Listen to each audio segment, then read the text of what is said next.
Good afternoon, everyone. Time for the final Pass Rush Friday of the season. And I guess you could call this good news. I don't know if I would call it good news, but it's better than bad news. It exists in a gray area between the good news and the bad news. So, we've actually got some pretty good numbers to report this week. So, we at least ended the season on a high note.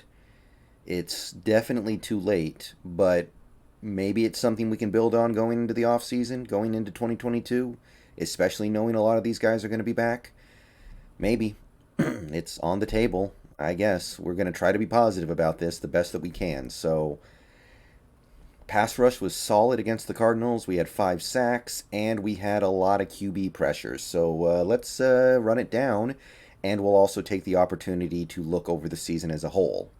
So, defensive end, starting with Carlos Dunlap, he balled out. He had 4 pressures in that game, 2 sacks, one of his best games of the year. And he ends up at 21 pressures, which, look, I wanted more. And the bottom line is a lot of his good work came at the end of the year, right? Like a lot of his best games, I would say that probably his 3 best games this year all came when the Seahawks were basically eliminated from the playoffs. Nevertheless, he did claw his way up to 21 pressures. And here's what I'm going to say about Dunlap. I was hard on him this year. It seems like it might have been the turf toe. It seems like it could have been the turf toe. And if you bring him back in 2022, he might give you something better than he did this year. So I'm at peace with that. If he comes back in 2022 and I see the same stuff and I don't hear about a turf toe, then we'll have a different conversation. But I think he's coming back anyway, so we're going to get to find out. But Dunlap pulled it together at the end. Alton Robinson did not pull it together at the end. No pressures in this game, and he ends the season with 9 and 1 sack, by the way. I expected a hell of a lot more from Alton. Now, it's possible I was wrong about him. Maybe he's just not that good. Maybe he's just a third string defensive end who should play maybe 10 to 15 snaps a game. And if that's what he is, then hopefully we can use him in that capacity going forward. But I thought he was going to realize a little bit of upside this season. He did not. If anything, he regressed. So I don't know what the future holds for Alton, but he was one of the bigger disappointments for me this year. Um, don't know where it goes from here. Benson Mayor actually had 2 pressures in this last game, so he got to rush the quarterback a little bit. He still only gets 6 on the year, which is short of the 10 that I projected, but I didn't know he was going to be playing so much linebacker, so I'm not really going to be too unhappy about that. I think that's probably pretty reasonable given his role this year. Carrie Hyder picked up a QB pressure, also a sack against the Cardinals, and he gets up to 14 on the year, so he averaged a little short of 1 QB pressure a game if you account for the games he missed because of COVID. And I guess that's okay because he's good against the run. He does have value there, and he's not that expensive. But if you look at what he did for the 49ers in 2020, I just expected a little bit more. I thought maybe he was going to be not quite a Michael Bennett, but I think he's going to be. I thought he was going to be a quality pass rusher. He really wasn't. He was another big disappointment for me this year. And Rasheem Green did not have a pressure in this game, so he ends his year with 24. And he's the only guy here who beat expectations. He crushed his expectations because I didn't think he was going to play that much this year, but he played a ton. Now, I still don't think Rasheem Green's very good. I still don't really want to bring him back in 2022, but he's deserved money from somewhere. Somebody's going to pay him. I just hope it's not us. That's my feeling right now. So, the defensive end room as a whole, they overall were a big disappointment.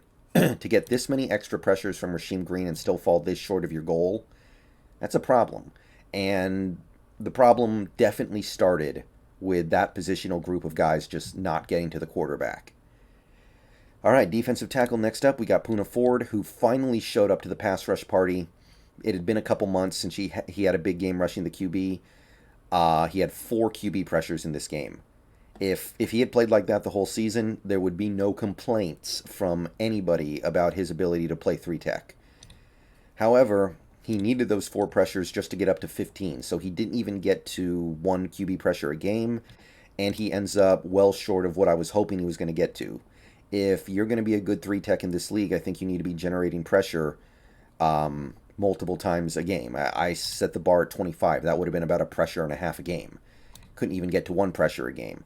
I know he has that stat on ESPN right now that says that he's like top 10 in defensive tackle pass rush win rate, but I want to move him back to one tech where his talents are best utilized. So, not a disappointment here. Not a disappointment was Al Woods, who did not play against the Cardinals.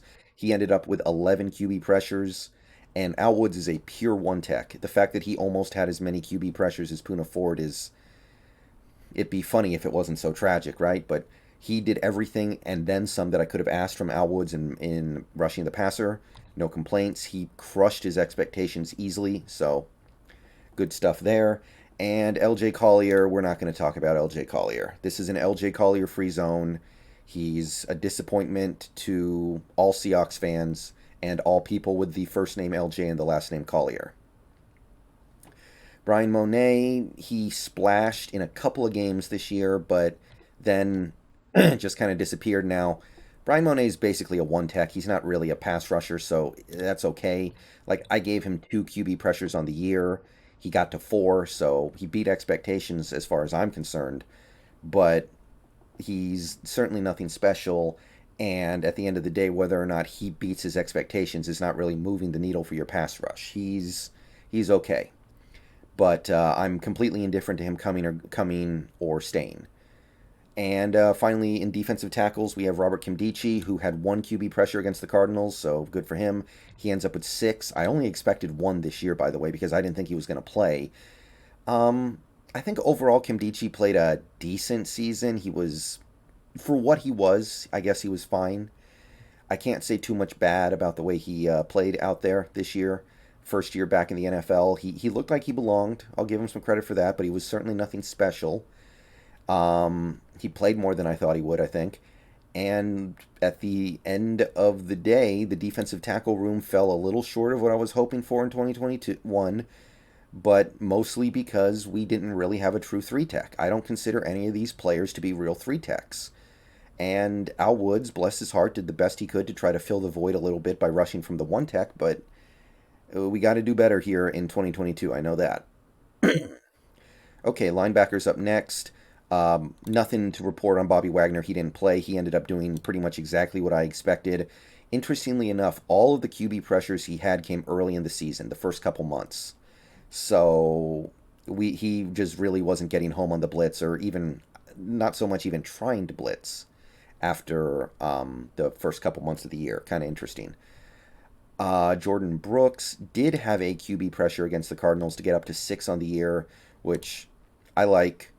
I think that Jordan Brooks' speed and his ability to close quickly could be useful on the blitz. So I like the fact that we were able to get a QB pressure in this game. And I like the fact that he was able to get up to six QB pressures on the year. I hope next year we get that number up even higher. I think he's a guy who could be somebody you count on for a few QB pressures a month, maybe. So I like that. And the prize pig of the linebacker group would, of course, be Daryl Taylor, who picked up three QB pressures against the Cardinals to get to 22 on the year. Beat my expectations. Now, he did play a little bit more than I was expecting when the season started, but he had a good year. He played well. He lived up to my expectations and then some. He had some really nice games. He There were a couple moments where you learned that he's basically a rookie for sure, but good season, good player, and I'm excited to see where this goes. Not too much bad to say about him. Cody Barton had a QB pressure. It seems like Cody Barton is really nice on the blitz from that middle linebacker spot. We see that in the preseason, and we saw it in this game. He didn't have his best game, but he did generate a QB pressure, so he's at three on the year, better than I was expecting. And overall, the linebacker room lived up to my expectations. Now, I didn't have high expectations for them, don't get me wrong, but hey, they got 37 combined QB pressures. I was expecting 31. So I guess I'll take that. I can take that to the bank. All right, cornerback, nothing new to report here, and it's been pretty stagnant here outside of one Ryan Neal pressure a couple weeks ago. So we got seven QB pressures total from the cornerback room. I thought we were going to get some from Marquise Blair, but we never did. That's the main reason why it was at 11, but I pretty much got what I expected this year, so no real complaints there.